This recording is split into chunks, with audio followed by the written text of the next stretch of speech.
Hello friends, स्वागत आहे तुमचं नवीन व्हिडिओमध्ये, ज्यामध्ये आपण बघणार आहोत लॉ ऑफ सेग्रिगेशन इनहेरिटन्सचा सेकंड लॉ. मागच्या व्हिडिओमध्ये आपण लॉ ऑफ डॉमिनन्स समजून घेतला अत्यंत सोप्या पद्धतीने. आणि हा जो लॉ आहे, जो बऱ्याच लोकांना किचकट वाटतो, तो आपण थोडा इझी करण्याचा प्रयत्न करणार आहोत, ज्याने तुम्हाला एक्झामिनेशन पॉईंट ऑफ व्ह्यूने, नीट पॉईंट ऑफ व्ह्यूने ह्या टॉपिकला समजून घ्यायला फायदा होईल. आता लॉ ऑफ सेग्रिगेशन मध्ये या सेग्रिगेशन शब्दाचा मिनिंग काय? फार सोपा मिनिंग आहे. सेग्रिगेशनचा मिनिंग बघायला मिळतो सेपरेशन. सेपरेशन हा मिनिंग बघायला मिळतो. सो इथे बोललं जाणार आहे सेपरेशन बद्दल. आता कोणाच्या सेपरेशन बद्दल? सो इथे सेपरेशन ऑफ अलिल्स हा विषय आहे. इथे लॉ ऑफ सेग्रिगेशन मध्ये सेग्रिगेशन शब्दाचा मिनिंग सेपरेशन आला, आणि सेपरेशन कोणाचं होणार आहे? तर अलिल्सचं होणार आहे. अलिल्सचं सेपरेशन कोणामध्ये होणार आहे? तर अलिल्सचं जे सेपरेशन होणार आहे ते होणार आहे गॅमेट्समध्ये. कोणामध्ये? गॅमेट्समध्ये. आता इथे तीन गोष्टी आल्या. Separation of alleles in gametes.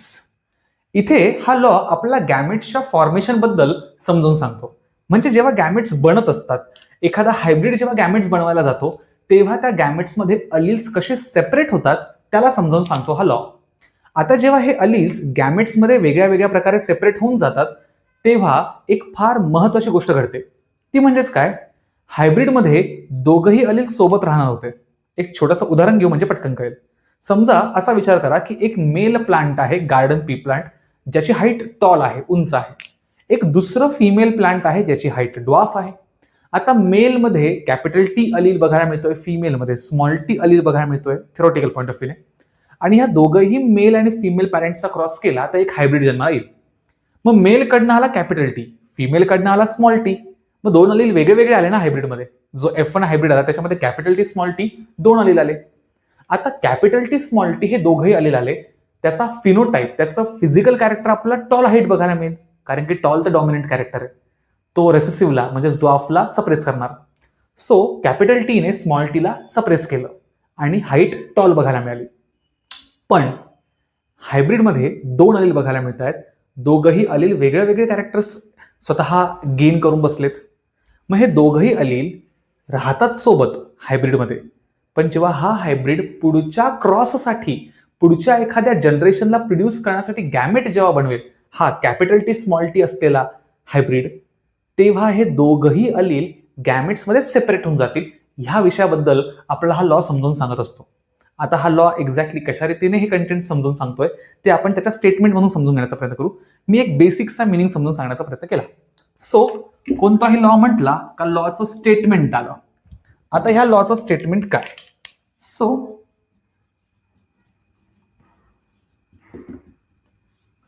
ह्या लॉचं स्टेटमेंट काय बघायला मिळतं? सो व्हेन अ हायब्रिड, इथे आपण F1 बद्दल सध्या बोलूया, फॉर्म्स गॅमेट्स.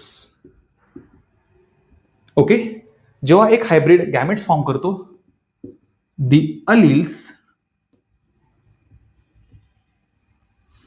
इथे आपण अलिल्स म्हणजे कॅरेक्टर्स बद्दल बोलतोय, segregates from each other and enters in different gametes. So अशा प्रकारचं एक छोटंसं स्टेटमेंट बघायला मिळतं की जेव्हा एक हायब्रिड गॅमेट्स फॉर्म करतो, तेव्हा त्याच्यामधले अलिल्स सेग्रिगेट होतात, एकमेकांपासून सेपरेट होतात, आणि मग वेगवेगळ्या गॅमेट्समध्ये जाऊन बसतात. वेगवेगळ्या गॅमेट्समध्ये ते आपण म्हणूया की विभागले जातात.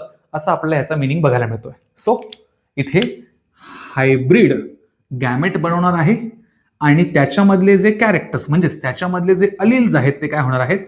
सेग्रिगेट होणार आहे, म्हणजे सेपरेट होणार आहेत आणि वेगळ्या वेगळ्या गॅमेट्समध्ये जाणार आहे.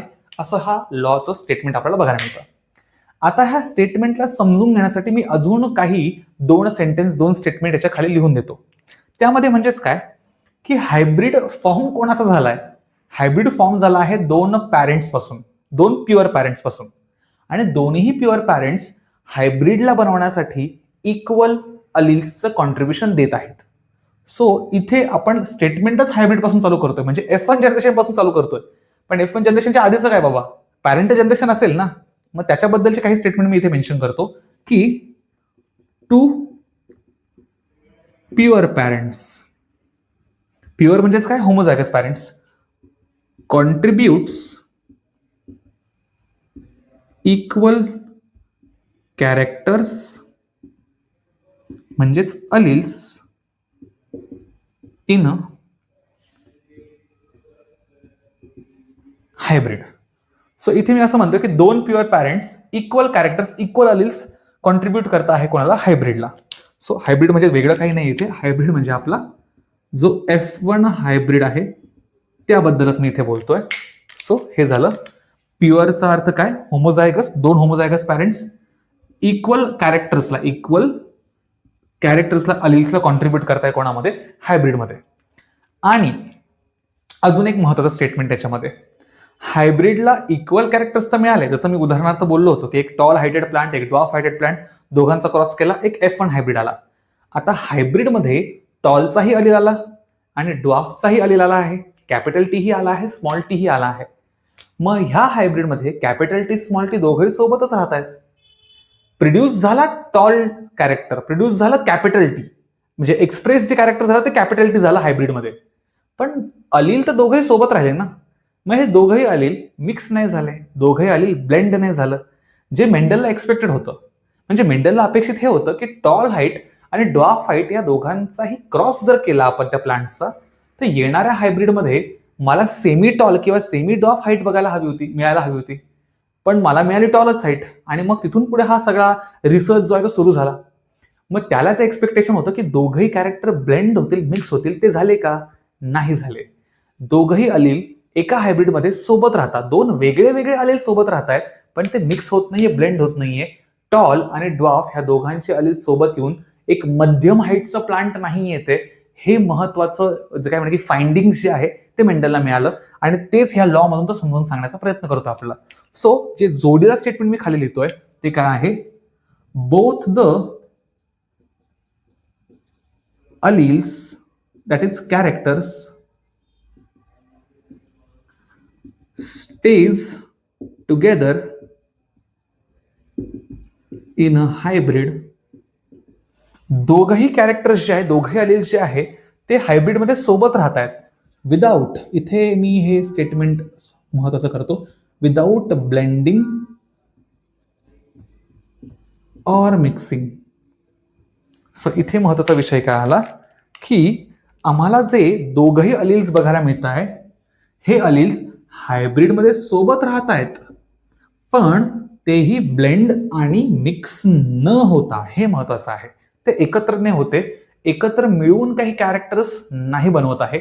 हायब्रिडला काहीतरी वेगळंच कॅरेक्टर नाही देते, जे डॉमिनंट आहे तेच एक्सप्रेस करायला मदत करत आहे. असं हे दोन स्टेटमेंट जे आहेत ते हेल्प करत आहेत ह्या पूर्ण लॉला समजून घेण्यासाठी. So this is the statement and this is the additional content that helps you to understand the law of segregation. आता आपण लॉ ऑफ सेग्रिगेशनला एका एक्झाम्पलच्या मार्फत समजून घेण्याचा प्रयत्न करूया. ओके, सो एक छोटीशी हेल्प करून जातो मी इथे. जेव्हा पण तुम्ही बायोलॉजीमध्ये एखादी थिअरी लक्षात ठेवण्याचा प्रयत्न करतात तेव्हा त्या थिअरीला पिन पॉईंट्सच्या फॉर्ममध्ये लक्षात ठेवायचं, म्हणजे छोटे छोटे वन लाईनर्स तुम्ही लक्षात ठेवण्याचा प्रयत्न करा, ज्याने थिअरी आठवणीत ठेवणं फार सोपं होतं, एक्झामला तुम्हाला हेल्प होते, इव्हन एमसीक्यूला तुम्हाला हेल्प होते, लॉजिक्स तयार करायला हेल्प होते. सो आता ह्या लॉ ऑफ सेग्रिगेशनचे पिन पॉईंट्स काय, म्हणजे ते सोपे सोपे वन लाईनर्स काय, तर मला इथे 3 गोष्टी महत्वाच्या वाटतात. कोणत्या कोणत्या? सगळ्यात पहिले तर प्युअर पॅरेंट्सकडनं equal amount of characters contribute होत आहे हायब्रिडला. ओके, पहिली गोष्ट ती झाली की इक्वल अलील्स गेले आहे हायब्रिडकडे. दुसरी गोष्ट ही आहे की हायब्रिडमध्ये दोघही alleles without blending, without mixing सोबत राहिले. याचा अर्थ दोघही अलील्स मिक्स होऊन कुठलेही कॅरेक्टर हायब्रिडमध्ये बनवत नाहीये. जे डॉमिनंट कॅरेक्टर आहे तेच एक्सप्रेस होत आहे, रेसेसिव्ह एक्सप्रेस होत नाहीये, भलेही दोघही अलील वेगळे वेगळे असेल हायब्रिडमध्ये राहताना. आणि हे हायब्रिडमधले अलील जे आहे ते अलील्स जेव्हा हा हायब्रिड पुढच्या क्रॉससाठी गॅमेट्स बनवेल तेव्हा ते वेगळे वेगळे डिफरंट गॅमेट्समध्ये जातात, जे आमचं मेन स्टेटमेंट सांगतंय की हे हायब्रिडमधले दोघही अलील्स जे आहेत, वेगळे वेगळे अलील्स जे आहेत ते गॅमेट फॉर्म करण्याच्या वेळी वेगळ्या वेगळ्या गॅमेट्समध्ये जातात. हे माझं तिसरं पिन पॉईंट झालं ह्या लॉला समजून घेण्यासाठी. आता आपण हा लॉ एका एक्झाम्पल मार्फत समजून घेऊया. आम्हाला एक्झामिनेशन मध्ये पण स्टेटमेंटला जोडलेला एक एक्झाम्पल द्यावं लागतं. तर चला पटकन पटकन आपण लॉचं जे एक एक्झाम्पल आहे ते घेऊया. सो सुरुवात आपल्याला जी करायची आहे ती पॅरेंटल क्रॉस पासूनच करायची आहे. तर आपण इथे फॉर एक्झाम्पल पर्पज एक ट्रेट कन्सिडर करूया. ट्रेट घ्यायची आहे ते आपण हवं तर पोझिशन ऑफ फ्लावर घेऊया. फ्लावरची पोझिशन. आता आपल्याला गार्डन पी प्लांट मध्ये दोन प्रकारच्या फ्लावर पोझिशन्स बघायला मिळतात.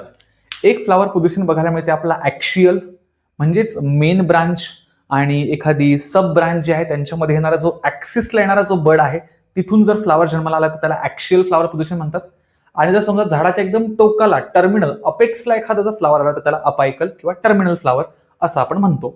सो दोन प्रकारच्या फ्लावर पोझिशन आहे, ऍक्शियल अँड टर्मिनल. सो त्यासाठी आपण एक क्रॉस करूया हवं तर. मग सगळ्यात पहिले आम्हाला काय करावं लागेल, पॅरेंट्स जे आहे ते आम्हाला हवे. मग पॅरेंट्स मध्ये आला एक मेल पॅरेंट आणि देन आला एक फिमेल पॅरेंट. मेल आणि फिमेल पॅरेंट. ज्यांना मेल आणि फिमेल पॅरेंट कळत नाही, ज्यांनी मागचे रेफरन्सेस व्हिडिओज नाही पाहिले त्यांच्यासाठी पटकन क्लिअर करतो. मेल पॅरेंट म्हणजेच काय, आपल्याला दोन गार्डन पी प्लांटची गरज आहे. एक गार्डन पी प्लांट ज्याच्यामधून पोलन ग्रेन्स आपल्याला मिळवायचे आहेत. पोलन ग्रेन्स मध्ये असतात मेल गॅमेट्स. मग मेल गॅमेट देणार आहे ते झाड म्हणून ते मेल पॅरेंट. हे जे पोलन ग्रेन्स आपण घेणार आहोत ते आपण एका दुसऱ्या प्लांटच्या स्टिग्मावरती, फ्लावरच्या स्टिग्मावरती टाकणार आहोत. मग स्टिग्माच्या खाली स्टाईलच्या खाली ओव्हरी, ओव्हरीमध्ये ओव्हिल, ओव्हिलमध्ये फिमेल गॅमेट. म्हणजे त्या प्लांटमध्ये फिमेल गॅमेट्स यूज होणार आहेत म्हणून ते फिमेल पॅरेंट झालं. मग ज्याचे पोलन ग्रेन्स घेतले तो मेल गॅमेट, मेल पॅरेंट, आणि ज्याच्याकडे आपण ओव्ह्यूल स्टिग्माचा वापर करणार आहोत म्हणजे एगचा वापर करणार आहोत म्हणून तो फिमेल पॅरेंट. असे दोन पॅरेंट्स आपण कन्सिडर केले. आता ह्या पॅरेंट्समध्ये आपलं काय महत्वाचं आहे ते म्हणजे फिनोटाईप काय आहे सर. मेल पॅरेंटमध्ये फिजिकल अपिअरन्स कसा आहे, पोझिशन ऑफ फ्लावर कशी आहे, तर मेल पॅरेंटमध्ये आहे ऍक्शियल फ्लावर पोझिशन आणि फिमेल पॅरेंटमध्ये आपण बघतो आहोत टर्मिनल म्हणजेच अपायकल फ्लावर पोझिशन. अशा दोन वेगवेगळ्या फ्लावर पोझिशन आहे. म्हणजे मेल झाड जे आहे ज्याचे पोलन ग्रेन्स घेणार आहोत त्याच्यामध्ये फुलं जी आहे ती मेन ब्रांच आणि सब ब्रांचच्या ऍक्सिस मध्ये येणार आहेत आणि फिमेल प्लांटमध्ये फुलं ही टर्मिनल म्हणजे टोकाला, ब्रांचच्या टोकाला येणार आहेत, असं आपण टर्मिनल फ्लावर पोझिशन म्हणतोय. मग सर फिनोटाईप आला, मग पुढे काय असणार, पुढे असणार जिनोटाईप. जिनोटाईप काय येईल सर, मेल आणि फिमेल प्लांट आहेत ते नेहमी डिप्लॉइड असतात. डिप्लॉइड म्हणजे दोन सेट ऑफ क्रोमोझोम. मग सर ऍक्शियलचा एक अलील एका सेटमध्ये, दुसरा आलेला दुसऱ्या सेटमध्ये, दोन सेट आहे म्हणून मी कॅपिटल ए लिहिला. तेच फिमेल पॅरेंटसाठी काय सर, आम्ही नेहमी डॉमिनंट कॅरेक्टर कॅपिटल लेटर्सने लिहितो आणि रेसेसिव्ह कॅरेक्टर स्मॉल लेटर्सने लिहितो म्हणून मी इथे लिहिणार स्मॉल ए. म्हणजे टर्मिनल फ्लावर पोझिशनचा एक आलेला एका सेटमध्ये, दुसरा आलेला दुसऱ्या सेटमध्ये, फिमेल प्लांटसाठीचा हा जिनोटाईप. मग सर पुढे काय बघायला मिळतं, पुढे असतो आपला गॅमेट फॉर्मेशन, जे आपण याच्या आधी पण केलंय. गॅमेट्स कसे बनणार sir, gametes are always what, haploid. Genotype diploid असतो, गॅमेट्स कसे असतात, हॅप्लॉइड असतात. म्हणजे इथे दोन अलील आहेत दोन सेटसाठी, गॅमेटमध्ये तर एकच सेट येणार म्हणजे कुठला तरी एकच अलील येणार. सो इथे आला कॅपिटल ए एक अलील, तिकडे येणार स्मॉल ए एक अलील. ज्यांना जिनोटाईप काय असतो, गॅमेट्स काय प्रकार असतो हे समजून घ्यायचं असेल त्यासाठी जिनोटाईप फिनोटाईपचा एक रेफरन्स व्हिडिओ आहे, तुम्ही तो बघा, त्यात तुम्हाला हा प्रकार समजून जाईल. मग पुढे काय सर, मग पुढे गॅमेट्सचं काय होणार, फ्युजन होणार. आणि फ्युजन झाल्यानंतर काय येणार सर, मग जन्माला येणार आपली पॅरेंटल नंतरची F1 जनरेशन म्हणजेच फर्स्ट फिलियल जनरेशन. मग इथे फर्स्ट फिलियल जनरेशन काय येईल, कॅपिटल ए स्मॉल ए असा जिनोटाईप येईल. आता इथे जो जिनोटाईप येणार आहे सर त्याचं फिजिकल कॅरेक्टर फिनोटाईप काय येईल, मग कॅपिटल ए स्मॉल ए यांच्यापैकी डॉमिनंट कॅरेक्टर कोणतं, कॅपिटलमध्ये लिहिलं आहे ते डॉमिनंट कॅरेक्टर. म्हणजे इथे फ्लावर पोझिशन आली ऍक्शियल फ्लावर पोझिशन. ही झाली आमच्या F1 हायब्रिडची फ्लावर पोझिशन, ऍक्शियल फ्लावर पोझिशन.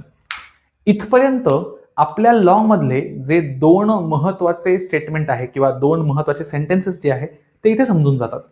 जसं मी तुम्हाला समजून सांगताना बोललो की दोघंही प्युअर पॅरेंट्स, होमोझायगस पॅरेंट्स जेव्हा क्रॉसमध्ये जातात तेव्हा त्यांच्याकडनं इक्वल कॅरेक्टर्स हायब्रिडला मिळतात. सो मेल पॅरेंटकडनं एक अलील मिळाला, फिमेल पॅरेंटकडनं एक अलील मिळाला, दोघांनीही इक्वल कॅरेक्टर्स अलील्स दिलेला आहे F1 जनरेशनच्या हायब्रिडला. हे एक स्टेटमेंट क्लिअर झालं. इथे कॅपिटल ए स्मॉल ए असे दोन अलील आले. कॅपिटल एचं character actual flower position, small एचं कॅरेक्टर टर्मिनल फ्लॉवर पोझिशन. दोघही अलील वेगळं वेगळं कॅरेक्टर इथे आपल्याला प्रोड्यूस करताना बघायला मिळतात. मग इथे दोघही अलील एकमेकांवरती डिपेंडंट नाहीये, एकमेकांमध्ये मिक्स होत नाहीये, दोघही अलील मिळून एखादं कॅरेक्टर बनवलं जाणार नाही. जर बनवलं गेलं असतं तर फ्लॉवर पोझिशन ऍक्सियल आणि टर्मिनल ह्या दोघांव्यतिरिक्तच काहीतरी बघायला मिळाली असती. म्हणजे ना टोकाला फुल बघायला मिळालं असतं ना ऍक्सिसला, मध्येच कुठेतरी एखादा बड तयार झाला असता स्टेमवरती. पण असं घडलंय का? नाही. फ्लॉवर पोझिशन काय बघायला मिळते? ऍक्सियलच. म्हणजे डॉमिनंट कॅरेक्टर एक्सप्रेस झालं, रेसेसिव्ह कॅरेक्टरला सप्रेस केलं गेलं. सो दोघही अलील सोबत राहिले, ब्लेंड झाले, मिक्स झाले, दोघांनी मिळून एखादं कॅरेक्टर बनवलं नाही. म्हणजे इथे दुसरा पिन पॉइंटही आपला क्लिअर झाला की both the allele stays together without blending, without mixing. एकत्रित कुठलंही कॅरेक्टर बनवलं जात नाही. आता आपण आपल्या लॉच्या मेन स्टेटमेंटकडे जाणार आहोत. इथून पुढे मेंडलने काय फॉलो केलं होतं की सर त्यांनी F1 जनरेशनचं सेल्फिंग केलं होतं, जे आपण याच्या आधी पण मोनोहायब्रिड डायहायब्रिड प्रोसेसमध्ये समजून घेतलंय. सो इथून पुढे जी गोष्ट गेली ती गेली selfing in F1 generation. Selfing in F1 generation म्हणजे काय? F1 जनरेशनचं सेल्फ पॉलिनेशन करायचं आहे. म्हणजे आलेला हा जो हायब्रिड आहे त्या हायब्रिडमध्ये पोलन ग्रेन्स त्याच्याच फ्लावरच्या स्टिग्मावरती टाकण्यासारखं आहे. एक हायब्रिड, एक गार्डन पी प्लांट ज्याच्यामध्ये ऍक्च्युअल फ्लावर पोझिशन आलेली आहे ह्या F1 हायब्रिडमध्ये, त्या प्लांटच्या फ्लावरमध्ये आपल्याला पोलन ग्रेन्स घ्यायचे आहे आणि त्याच्याच स्टिग्मावरती टाकायचे. सेल्फ पॉलिनेशन करायचं, आर्टिफिशियल सेल्फ पॉलिनेशन. मग सर ते थेरॉटिकली कसं दाखवणार? मग इथे आपला कॅपिटल ए स्मॉल एचा क्रॉस कॅपिटल ए स्मॉल ए सोबतच करायचा आहे. म्हणजे इथे आपण मेल पॅरेंटही त्यालाच मानायचं आहे आणि फिमेल पॅरेंटही त्यालाच मानायचं आहे. ओके, तोच मेल पॅरेंट तोच फिमेल पॅरेंट, कारण की सेल्फ पॉलिनेशन मध्ये there is only one parent. So इथे ती गंमत आहे. मग सर पुढची स्टेप काय? पुढची स्टेप तीच काय? गॅमेट्स बनवण्याची. सो आता इथे गॅमेट्स काय बनणार? सो गॅमेट्स इथे दोन बनतील, कारण की सर दोन अलील वेगळे वेगळे आहे. एक कॅपिटल एचा अलील आहे आणि एक स्मॉल एचा. मग गॅमेट्स दोन बनले, कारण की डिप्लॉइड ऑर्गॅनिझम आहे. दोन सेटमध्ये दोन अलील आहे. एका सेटमध्ये कॅपिटल एचा अलील आहे, एका सेटमध्ये स्मॉल एचा. आता कॅपिटल एचा गॅमेटमध्ये जाईल सेट की स्मॉल एचा गॅमेट सेट जाईल गॅमेटमध्ये, हे आपण सांगू शकत नाही. पॉसिबिलिटी दोघांची पण आहे. त्यामुळे गॅमेट्समध्ये दोघंही आपल्याला पॉसिबिलिटीज बघायला मिळत आहे, कॅपिटल ए आणि स्मॉल एची. मग मेल गॅमेटही दोन प्रकारचे, फिमेल गॅमेटही इथे दोन प्रकारचे बनताना बघायला मिळाले. सो आता इथे आपलं जे मेन स्टेटमेंट आहे ते क्लिअर झालं की जेव्हा हायब्रिड, हाच आमचा जिनोटाइप इथे आलाय की आमचा हायब्रिड जो आहे हा हायब्रिड जेव्हा गॅमेट बनवत असतो तेव्हा त्याच्यामधले अलील्स सेग्रिगेट होतात, सेपरेट होतात. अलील्स सोबत राहिले होते हायब्रिडमध्ये, अलील्स सोबत राहिले होते, पण ते आता काय होणार आहेत? सेग्रिगेट होणार आहे. दोघही अलील सेपरेट झाले आणि गॅमेट्स मध्ये वेगळे वेगळे गेले. They enters into different gamete. Capital A वेगळ्या गॅमेटमध्ये गेला, स्मॉल ए वेगळ्या गॅमेटमध्ये गेला. हे लॉचं स्टेटमेंट आहे. आता इथे एक नवीन गोष्ट उलगडते. काय? की सर जेव्हा हायब्रिड मधले दोघही अलील गॅमेट्समध्ये एंटर करतायत ते वेगळ्या वेगळ्या गॅमेट्समध्ये गेले. याचा अर्थ एका गॅमेटमध्ये कॅपिटल ए ऍक्च्युअल फ्लॉवर पोझिशनचं कॅरेक्टर आहे, दुसऱ्या गॅमेटमध्ये स्मॉल ए म्हणजे टर्मिनल फ्लॉवर पोझिशनचं कॅरेक्टर आहे. मग इथे जे गॅमेट तयार होत आहेत त्या गॅमेटमध्ये एकमेकांच्या कॅरेक्टरचा इन्फ्लुएन्स बिलकुल नाहीये. म्हणजे व्हेन दे वर टुगेदर, दोघही अलील जेव्हा सोबत होते तेव्हा ते मिक्स आणि ब्लेंड नव्हते झाले. मग जेव्हा ते सेपरेट झाले असतील तेव्हा स्मॉल एचा इफेक्ट ना कॅपिटल ए वर राहणार आहे, ना कॅपिटल एचा इफेक्ट स्मॉल ए वर राहणार आहे. इफेक्टचा अर्थ इन्फ्लुएन्स. त्यांना वेगळ्या रीतीने प्रोड्यूस करण्याचं कुठल्याही प्रकारचं काम केलं गेलेलं नाहीये दुसऱ्या गॅमेटकडनं, दुसऱ्या अलीलकडनं. त्यामुळे जे गॅमेट्स तयार होत आहेत ना ते प्युअर तयार होत आहेत. प्युअर म्हणजे ट्रुथफुल गॅमेट्स आहेत. ते गॅमेट्स त्यांच्यामधला असलेला अलीलचंच कॅरेक्टर एक्सप्रेस करणार. म्हणून हे गॅमेट्स जे तयार झाले हे प्युअर गॅमेट्स आहेत. प्युअर गॅमेट्स आहेत. म्हणून ह्या लॉ ऑफ सेग्रिगेशनला एक दुसरं पण नाव पडलं. काय नाव पडलं आहे? त्याला म्हटलं गेलं आहे law of purity of gametes. Law of purity of gametes. आता इथे हा जो प्युरिटी शब्द आहे तो का वापरला गेला? कारण की गॅमेट्स प्युअर तयार झाले. प्युअर का तयार झाले? कारण की गॅमेटमध्ये आलेला अलील स्वतःच कॅरेक्टर एक्सप्रेस करणार. दुसरा अलील हायब्रिडमध्ये माझ्या सोबत होता म्हणून त्या अलीलचा इफेक्ट इन्फ्लुएन्स मी घेऊन आलेलो नाही. हा अलील स्वतःचं कॅरेक्टर स्वतः एक्सप्रेस करणार आहे. तो अलील त्याचं कॅरेक्टर स्वतः एक्सप्रेस करेल. माझा इन्फ्लुएन्स त्याच्यावर नाही, त्याचा इन्फ्लुएन्स माझ्यावर नाही. So I have my on character आणि मी माझं कॅरेक्टर हायब्रिडमध्ये पुढच्या येणाऱ्या हायब्रिडमध्ये एक्सप्रेस करणार, हे मात्र नक्की. असं इथे प्युअर कॅरेक्टर एक्सप्रेशन आहे म्हणून शब्द प्युअर गॅमेट्स वापरला गेला आहे. That's why the law of segregation is also called as law of purity of gametes. एकाच लॉला दोन वेगळी नावं आहे. तुम्हाला एमसीक्यूज मध्ये, HSC बोर्डच्या एक्झाम्समध्ये वेगळ्या रीतीने गल्लत करावी, तुम्ही कन्फ्यूज व्हावं म्हणून ह्या प्रकारचे नावं वापरले जाऊ शकतात. तिथे तुम्हाला काळजी घ्यायची आहे. आता जेव्हा या गॅमेट्सचं पुढे जाऊन आपण फ्युजन करणार, म्हणजे आपली जी काय F2 जनरेशन आहे ती आपण काढण्याचा प्रयत्न करणार. सो पुढे काय बघायला मिळेल F2 जनरेशन मध्ये? सो आपलं काय करावं लागेल, एक पनेट स्क्वेअर जी आहे ती इथे आपल्याला बनवावी लागेल. बरोबर. इथे आपल्याला मेल अलील्स लिहायचे आहेत, आपण इथे मेल अलील लिहूया. इथे आपण कॅपिटल ए स्मॉल ए लिहिला. इथे आपण फिमेल अलील लिहिले, म्हणजे गॅमेट लिहिले, सॉरी नॉट अलील. आणि मग हायब्रिडमध्ये आला capital A capital A capital A small A capital A small A small A small A. म्हणजे कॅपिटल एस कॅपिटल ए ह्या दोघांचा हा common area, capital A small एचा हा common area, capital A small एचा हा कॉमन एरिया, स्मॉल एचा हा कॉमन एरिया. इथे हे 4 हायब्रिड्स मला बघायला मिळतात.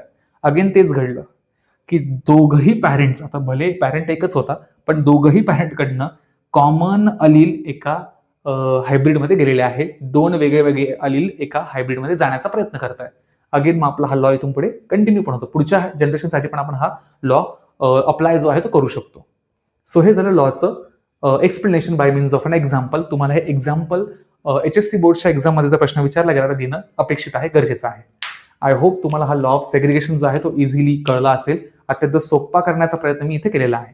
पुन्हा एकदा लॉ ऑफ सेग्रिगेशनला समजून घेण्यासाठी आपल्या 3 महत्त्वाच्या गोष्टी आहेत, त्या तुम्हाला लक्षात ठेवायच्या आहेत. मी पुन्हा एकदा थोडंसं रिकॉल करून देतो तुम्हाला. पहिली गोष्ट म्हणजेच काय की 2 प्युअर पॅरेंट्स इक्वल अलील हायब्रिडला देणार. मेल आणि फिमेल पॅरेंटकडनं अलील जे आहे ते हायब्रिडकडे जाणार. पुढचं स्टेटमेंट, पुढचा पॉईंट, हायब्रिडमध्ये हे दोघे अलील सोबत राहणार. भलेही ते अलील वेगळं कॅरेक्टर प्रोड्यूस करत असू दे, पण दोघे अलील सोबत राहणार. ते मिक्स होणार नाहीत, ते ब्लेंड होणार नाहीत. अँड देन हे दोघेही अलील गॅमेट फॉर्मेशनच्या वेळेस सेपरेट होऊन जाणार. गॅमेट जेव्हा बनतील तेव्हा वेगळ्या गॅमेटमध्ये जातील, त्यामुळे येणारे गॅमेट्स हे प्युअर असतील. म्हणून लॉ ऑफ सेग्रिगेशनचं दुसरं नाव आलं law of purity of gametes. असा हा लॉ आहे. तर हा व्हिडिओ तुम्हाला कसा वाटला हे मला कमेंट बॉक्समध्ये नक्की सांगा. तुम्हाला आणखी कोणत्या विषयावरती व्हिडिओज हवे आहेत तेही मला नक्की सांगा. सो भेटूया आपण पुढच्या व्हिडिओमध्ये. ह्या व्हिडिओला लाईक नक्की करा, शेअर नक्की करा आणि बायोनिक्स अकॅडमीच्या चॅनलला सबस्क्राईब नक्की करा. बायोनिक्स अकॅडमीच्या इंस्टाग्राम पेजलाही फॉलो करून ठेवा. तिथेही तुम्हाला ह्या कंटेंटवरती छोट्या रील्स ज्या आहेत त्याही बघायला मिळतात. सो डू फॉलो आणि भेटूया पुढच्या व्हिडिओमध्ये. Thank you so much.